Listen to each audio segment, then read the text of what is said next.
President Trump touting many day one executive actions, setting up an agenda for Republicans to match legislatively. Joining us right now is West Virginia Republican Senator Shelley Moore Capito. She is Republican Policy Committee Chair. She also chairs the Environment and Public Works Committee, and you're on Appropriations, too. I am. Yes.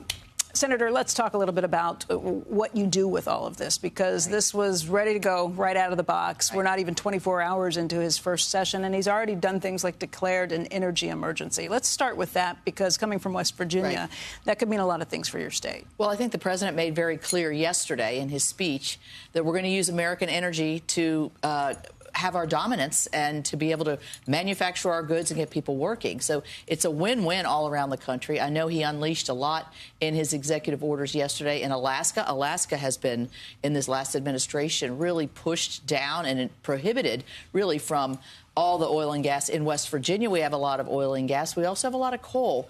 And I think, and we have renewables as well. And I think it's all about scraping out this regulatory burden that we've seen over the last 4 years, where you can't build, you can't drill, you can't transmit, and you can't even, the pipeline situation became to the point where we had to get a presidential signature to get the last pipeline in West Virginia completed. So we welcome this. This will be, I think, one of the keystones of the president's early presidency. You talk to business leaders nationally and in your state. Is there money that is going to be put to work to do some of these energy initiatives at this point? Absolutely. And I think a lot of it, will be for our own use.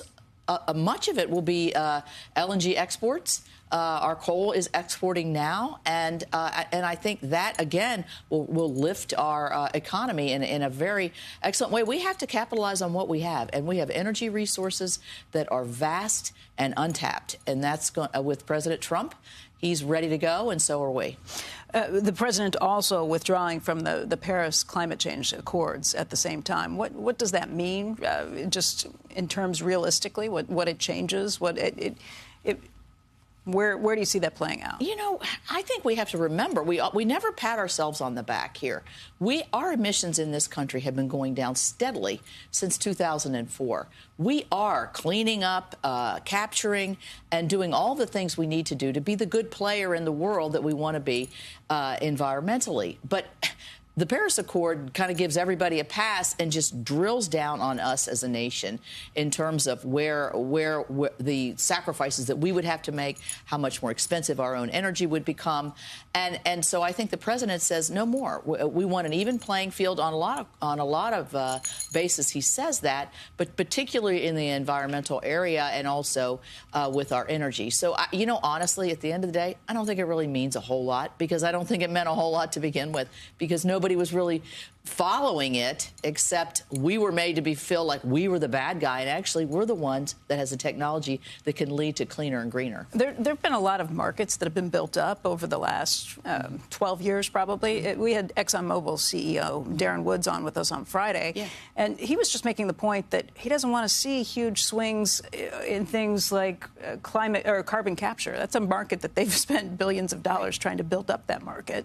And I wonder, does this signal that those incentives will go away for any of those programs? Oh, no, because those incentives are built into our tax code now.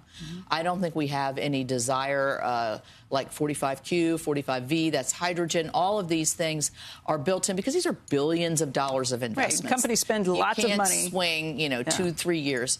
And they're great employers. If you look at the nuclear sector, for instance, which has been very dormant over the last 30 to 40 years, we just passed a bill last year to sort of incentivize that, to get our SMRs going.